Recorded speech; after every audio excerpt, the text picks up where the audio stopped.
ሞኖሪል ስቴት አየር ጤና አደባባይ በካሬ 77000 ብር 50% ከወለድ ነፃ የባንክ ብድር የተመቻቸለት በ4% ወይም ደግሞ በ8% ቅድመ ክፍያ ውል መዋዋል ይችላሉ። 25% እና ከዛ በላይ ለሚከፍሉ ከ5% እስከ 30% እውነተኛ ቅናሽ አቅርበናል። ከባለ 1 መኝታ እስከ ባለ 3 መኝታ አማራጮች ቤቶን እየገነባን ነው። ያለቁና በግንባታ ላይ ያሉ ሱቆችን ከ23 ካሬ እስከ 200 ካሬ እርሶን ይጠብቃል። 3000 ካሬ ላይ አረንጓዴ ስፍራ ያለው 4 ሊፍት በእያንዳንዱ ህንፃ ላይ የሚገጠምለት የከርሰ ምድር ውሃ ይወጣለት ከዘመኑ የተዋደደ ዘመኑንም የቀደመ ሞኖሪል ስቴት።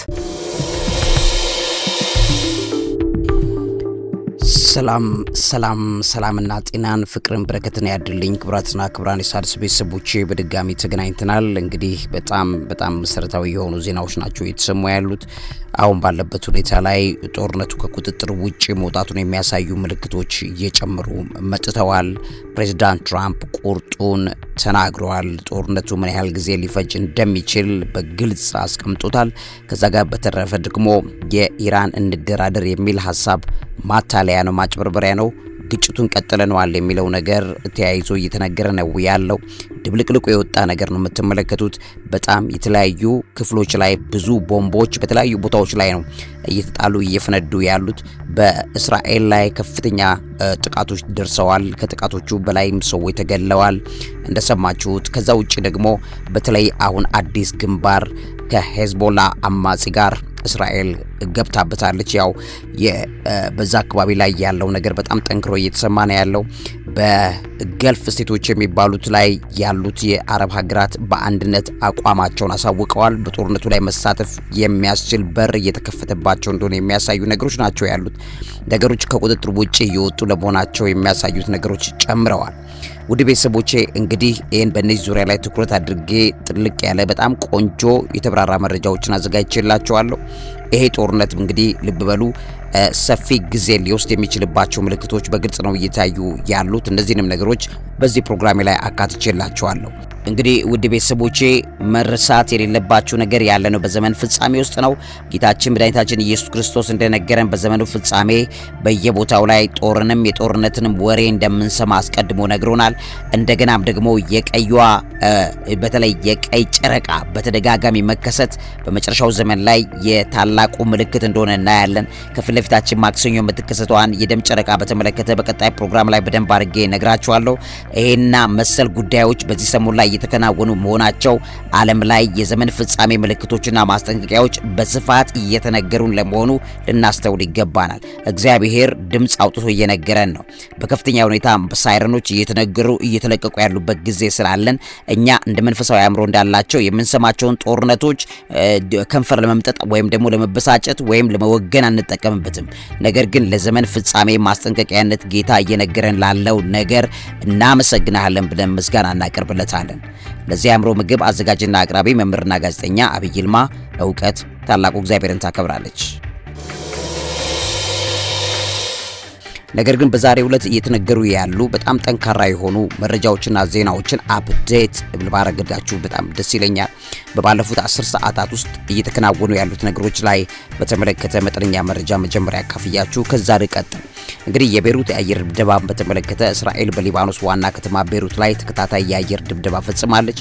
የሂዝቦላ አጸፋ ጥቃት ተሰምቷል። ሂዝቦላ በእስራኤል ላይ በሃይፋ አቅራቢያ በሚገኝ ወታደራዊ ካምፕ ላይ የሮኬትና የድሮን ጥቃት ሰንዝሯል። የእስራኤል ጦር በኢራን መዲና ቴህራን ልብ ላይ አዲስና ሰፊ የአየር ድብደባም ጀምሯል። ኢራን ወደ እስራኤል ቴል አቪቭና በምዕራብ ኢየሩሳሌም የቦሊስቲክ ሚሳኤሎችን ለቃለች። በኢራን አጸፋዊ ጥቃት ቢያንስ 3 የአሜሪካ ወታደሮች መገደላቸውም ተረጋግጧል። እንደሰማችሁት ባህሬን 61 ሚሳኤሎችና 34 የኢራን ድሮኖችን መታመጣሏን ገልጻለች። የኩዌት የሚገኘው የአሜሪካ ካምፕ ቡህሪንግ የሚባለው ወይም ካምፕ ቡህሪንግ በኢራን ድሮኖች መመታቱን የሚያሳይ ምስል ወጥቷል። በኢራቅ እንግዲህ ኢራቅ ነው ያልኳችሁ ጉዳዩ ወደ ኢራቅም ድረስ ተሰምቷል። ፍንዳታ ኤልቢል አውሮፕላን ማረፊያ አቅራቢያ ላይ ከፍተኛ የፍንዳታ ድምጽ ኢራቅ ላይ ተሰምቷል። ጦርነቱ እንዴት አካባቢያዊ የሆነ እየተለጠጠ እየመጣ እንደሆነ በትክክል ተረዱት። ከዚህ በተያያዘ ፕሬዚዳንት ዶናልድ ትራምፕ በኢራን ላይ የሚሰነዘረው ጥቃት ዓላማው እስኪሳካ እንደሚቀጥልም ተናግረዋል። እንግዲህ ተጨማሪ አሜሪካውያንም ሊሞቱ እንደሚችሉም ተናግረዋል። የአያቶላ አሊ ኮሚኒ ሞት ተከትሎ አያቶላ አራፊ የሚባለውን ሰው ጨምሮ ባለ 3 አባላት ያሉት የአመራር ምክር ቤት ኢራንን በጊዜያዊነት መምራት መጀመሩ እየተነገረ ነው ያለው። ነገር ግን በቀናት ግን ማን ነው አያቶላ ሆኖ የሚሾመው የሚለው ነገር እንደሚያሳውቁ አራግቺ ወይም የኢራን የውጭ ጉዳይ ሚኒስትሩ በግልጽ ተናግረዋል።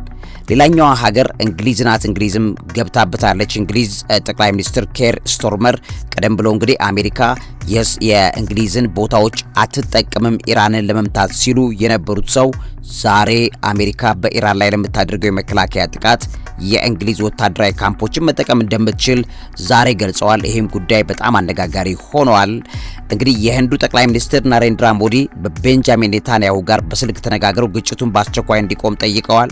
የባህሬን የሚገኘው የአሜሪካ ኤምባሲ በክልሉ ባለው ውጥረት ምክንያት ላልተወሰነ ጊዜ መዘጋቱን ጅምር ዛሬ ከሰዓታት በፊት ተነግሯል። በፓኪስታን፣ ቱርክ፣ በኢራቅ ልብ በሉ ፓኪስታን ነው ያልኳችሁ፣ ቱርክና ኢራቅ የኮሜኒ መገደል በመቃወም የአሜሪካ ኤምባሲዎች ፊት ለፊት ከፍተኛ ተቃውሞዎች ተካሂደዋል። ከዚህ ጋር ተያይዞ እየተነገሩ ካሉ መረጃዎች መካከል አንደኛው የነዳጅ ዋጋ መናር ነው። የዓለም የነዳጅ ዋጋ በ7 በመቶ በመጨመር ብሬንት ክሩድ የሚባለው 82.737 ዶላር መድረሱ ተነግሯል። ኢራን፣ እስራኤል፣ ኢራቅ፣ ኩዌት የአየር ክልላቸው ሙሉ በሙሉ ዘግተዋል። በግጭቱ ምክንያት በዓለም ዙሪያ ከ2600 በላይ በረራዎች ተሰርዘዋል። የኢራን የባህር ኃይል በሆርሙዝ ሸለቆ ወይም ስትሬት ኦፍ ሆርሙዝ ላይ ሊዘጋ እንደሚችል የሚገልጹ ያልተረጋገጡ ሪፖርቶች እንደወጡ ተሰምተዋል። በሆርሙዝ አካባቢ ላይ የተደበደቡ የነዳጅ መርከቦች አሉ። ጃፓን ከዚህ ጋር ተያይዛ ክስ ይዛ ቀርባለች። በኢራን ሜናብ እንግዲህ ጃፓንን በዚህ ጉዳይ ላይ ጣልቃ እንዳትገባ እየተሰጋ እንዳለ የሚያሳይ ነው። በኢራን ሜናብ በሚገኝ የሴቶች ትምህርት ቤት ላይ በደረሰ ጥቃት ቢያንስ 85 ሰዎች መሞታቸውም ተነግሯል። በኢራን ውስጥ መንግስት የኢንተርኔት አገልግሎት ሙሉ በሙሉ መዘጋቱን መረጃ ለማግኘት አስቸጋሪ እንደሆነ እየተነገረ ይገኛል። በኢየሩሳሌም የማያቋርጥ የሳይረን ድምጽ ነው እየተሰማ ያለው። ውድ ቤተሰቦቼ ነዋሪዎች ወደ መጠለያዎቻቸው እንዲገቡ ታዘዋል። በተደጋጋሚ እየተነገረ ነው። በአሜሪካ ታምፖ የሚኖሩ ኢራናውያን የኮሜኒን ሞት በደስታ ሲያከብሩም ተስተውለዋል። በሰሜን ቴህራን የሚገኘው ጋንዲ ሆስፒታል በጥቃት ምክንያት ተፈናቅሏል ወይም ተመቷል። የዓለም ጤና ድርጅት በዚህ ጉዳይ ላይ ቴዎድሮስ አድሃኖም መግለጫ ማውጣታቸውንም ሰምተናል። የአሜሪካ አክሲዮን ገበያ ስቶክ ፊቸርን በተመለከተ ከጦርነቱ መባባስ ጋር በተያያዘ ከፍተኛ ቅናሽ እንዳሳየም እየተነገረ ነው ያለው። በፓኪስታን ስኩርዱ የሚባል ተቃዋሚዎች የተባበሩት መንግስታት ቢሮን በማቃጠላቸው 8 ሰዎችም ተገለዋል። በጣም በርካታ ዜናዎች ናቸው እየተሰሙ ያሉት ዛሬ። እነዚህ ሁሉ ነገሮች እንግዲህ ጦርነቱን በተመለከተ የመራዘም ሂደትን ሊያሳይ የሚችሉ ነገሮችን አጉልተው እያሳዩ ነው እየተባለ እየተነገረ ይገኛል። ለዚህ ምልክቱ ፕሬዚዳንት ትራምፕ የተናገረው ሐሳብ ነው።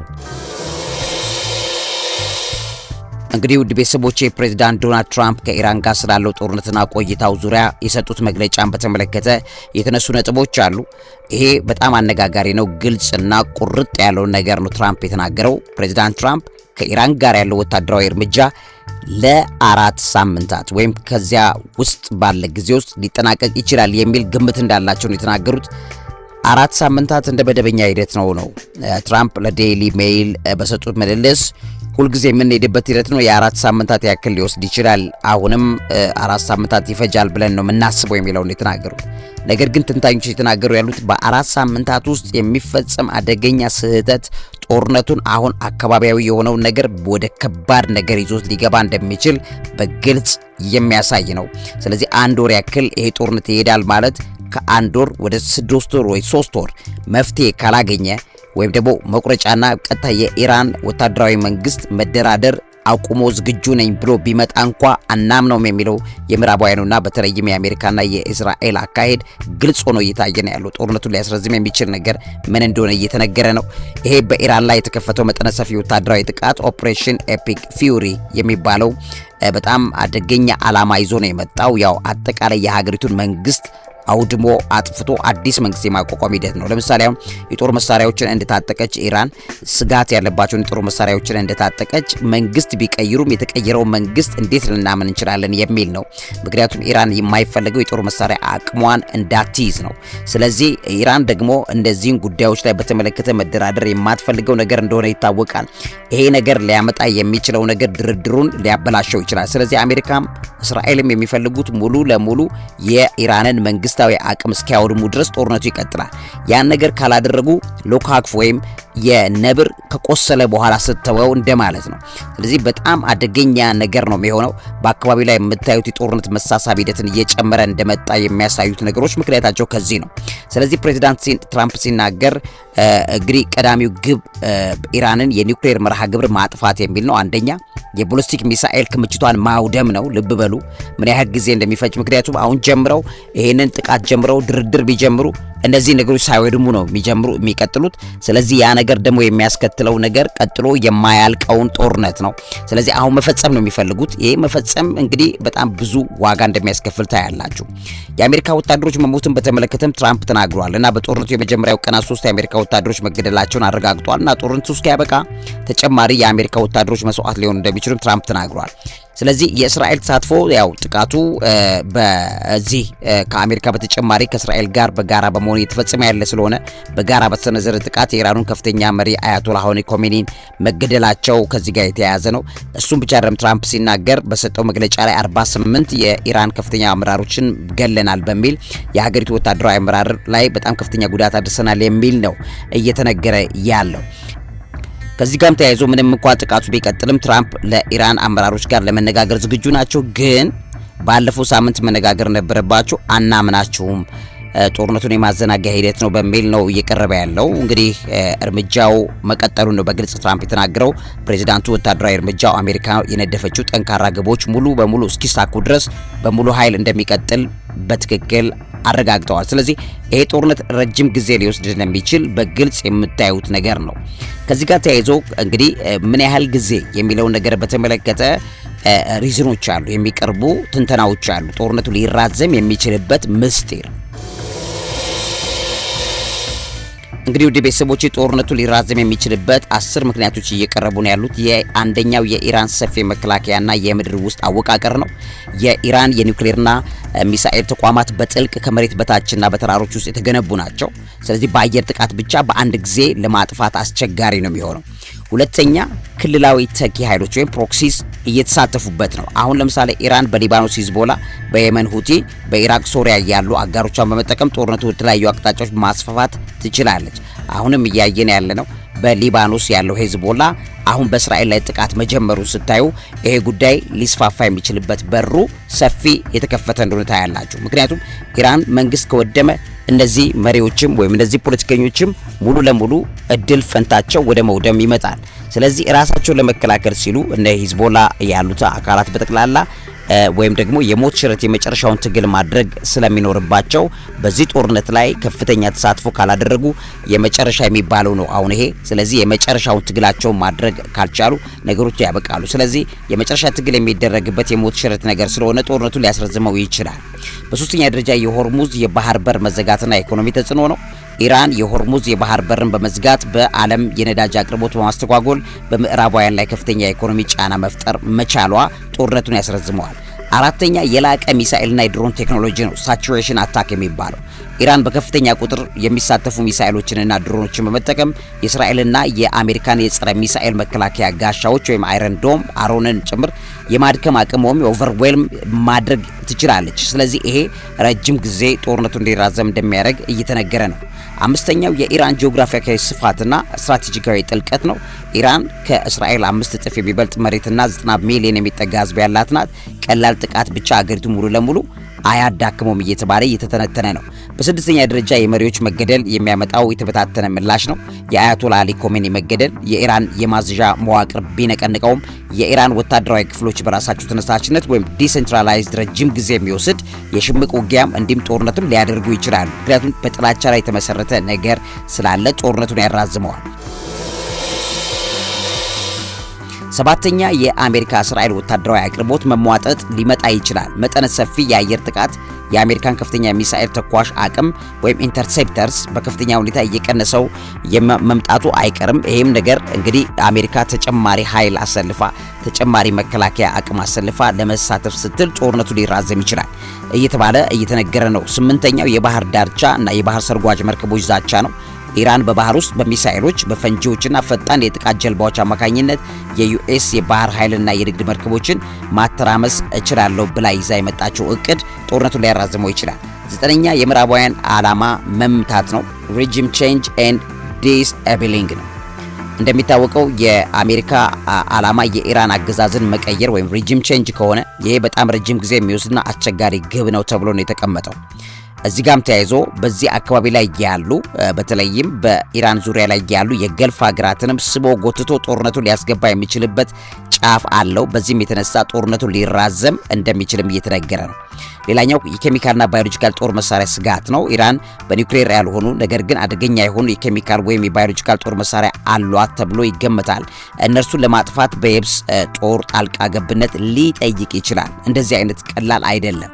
ምክንያቱም በእግር ጦርነት ሊገባ ይችላል። ይሄም ደግሞ ጦርነቱን ሊያስረዝመው ይችላል እየተባለ እየተነገረ ነው ያለው ማለት ነው። እንግዲህ ክቡራትና ክቡራን የሣድስ ቤተሰቦቼ ቀደም ብለን ደግሞ በመግቢያ ላይ እንደነገርኳችሁ ቦምብ ኤቭሪዌር ነው። በየቦታው ላይ እየፈነዱ ያሉ ነገሮች ቁጥራቸው ጨምሯል። በጣም ጥቃቶች ጨምረዋል። እንግዲህ በኢራን ውስጥ ከ1000 በላይ ኢላማዎችን ለመምታት እየተሰሩ እንደሆነ እስራኤሎቹ የተደረገው ነገር ከፍተኛ ትኩረት አግኝቷል። ስለዚህ አንደኛ ቴህራን የሀገሪቱ ዋና ከተማ በከባድ የአየር ድብደባ እየተመታች ነው። ጋንዲ ሆስፒታል የብሔራዊ ሬዲዮ ቴሌቪዥን ጣቢያ ጉዳት ደርሶበታል። በሁሉም ቦታ ላይ ፍንዳታና መድፍ ወይም ደግሞ ሚሳኤል ድሮን ጥቃቶች እየጨመሩ ነው። ኢስፋሃን የሚሳኤልና የድሮን ማምረቻ ቦታዎች ያሉበት ነው፣ ተመቷል። በቆም የሃይማኖትና ስትራቴጂካዊ ማዕከላት ተደብድበዋል። በካራጅ ወታደራዊ ተቋማት ተደብድበዋል። በኢራን ውስጥ ከርማንሻህ በሚባለው ቦታ በምዕራብ ኢራን የሚገኝ ወታደራዊ ጣቢያ ተደብድበዋል። ሚናብ በደቡብ ኢራን የሚገኝ ትምህርት ቤት ተመቶ ከ148 በላይ ሰዎች ሞታቸው ተዘግበዋል። የባህር ኃይል ዋና መስሪያ ቤቱም የአሜሪካ የኢራን የባህር ኃይል መስሪያ ቤትና 9 መርከቦችን ማውደሟን ጭምር አስታውቃለች። በየቦታው ቦምብ ነው።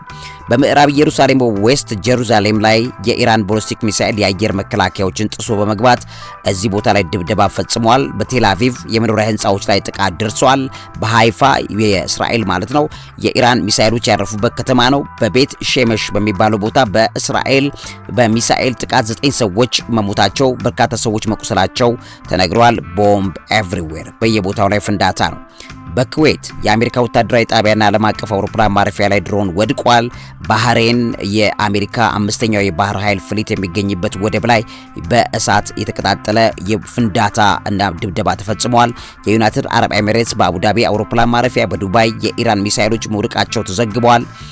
በዮርዳኖስ እንደዚሁ የአሜሪካ ወታደራዊ ሰፈሮች ላይ ኢላማ ተደርገው ተደብድበዋል። በኳታር የኢራን ድሮኖች ተኩሰው የኢራን ድሮኖችን መጣላችን እናሳውቃለን ብለው ገልጸዋል። በኢራቅ የአሜሪካ ወታደራዊ ይዞታዎች ላይ ጥቃት ደርሷል ወይም ተደብድበዋል። በሳዑዲ አረቢያ ሚሳኤሎችና ድሮኖች መተኩሳቸውን ተዘግበዋል። በቆጵሮስ የብሪታንያ አክሮቴሪ የአየር ኃይል ጣቢያ በድሮን መደብደቡ ተገልጿል። ቆጵሮስ ነው ያልኳችሁ ከእስራኤል ፊት ለፊት ተሻግሮ ባለ ቦታ ላይ። በቤይሩት በሊባኖስ እንደዚሁ በእስራኤል ሂዝቦላ ቦታዎች ላይ ከባድ የአየር ድብደባ እስራኤልን ፈጽማለች። እንደገናም ደግሞ ሂዝቦላም በእስራኤል ላይ ጥቃትና ድብደባ እየፈጸመ ይገኛል። በጣም በርካታ ድብደባዎች፣ ፍንዳታዎች በየቦታው እየተሰሙ ያሉት የዚህ ጦርነት እንግዲህ ከቁጥጥር ውጪ የሆነ እንዳለ የሚያሳዩ ምልክቶች በከፍተኛ ሁኔታ እየተነገሩ ነው ያሉት። ዓለም ላይ ከፍተኛ የሆነ የመሳሳብ ፈጥሮ ነገሮች ወደ ከባድ ውድመት እንዳይሄድ እየተፈራ ያለበት ሁኔታ እንዳለ ለመጠቆም ያስፈልጋል። ውድ ቤተሰቦቼ ያለነው በዘመን ፍጻሜ ውስጥ ነው። በዘመን ፍጻሜ ውስጥ እንደሚኖር ሰው መንቃት፣ መጠበቅ፣ መረዳት ያስፈልጋል። ነገር ግን ለዘመን ፍጻሜ ማስጠንቀቂያነት ጌታ እየነገረን ላለው ነገር እናመሰግናለን ብለን ምስጋና እናቀርብለታለን። ለዚህ አእምሮ ምግብ አዘጋጅና አቅራቢ መምህርና ጋዜጠኛ አብይ ይልማ። እውቀት ታላቁ እግዚአብሔርን ታከብራለች። ሞኖሪል ስቴት አየር ጤና አደባባይ በካሬ 77000 ብር 50% ከወለድ ነፃ የባንክ ብድር የተመቻቸለት፣ በ4% ወይም ደግሞ በ8% ቅድመ ክፍያ ውል መዋዋል ይችላሉ። 25% እና ከዛ በላይ ለሚከፍሉ ከ5% እስከ 30% እውነተኛ ቅናሽ አቅርበናል። ከባለ 1 መኝታ እስከ ባለ 3 መኝታ አማራጮች ቤቶን እየገነባን ነው። ያለቁና በግንባታ ላይ ያሉ ሱቆችን ከ23 ካሬ እስከ 200 ካሬ እርሶን ይጠብቃል። 3000 ካሬ ላይ አረንጓዴ ስፍራ ያለው 4 ሊፍት በእያንዳንዱ ህንፃ ላይ የሚገጠምለት የከርሰ ምድር ውሃ ይወጣለት። ከዘመኑ የተዋደደ ዘመኑንም የቀደመ ሞኖ ሪል ስቴት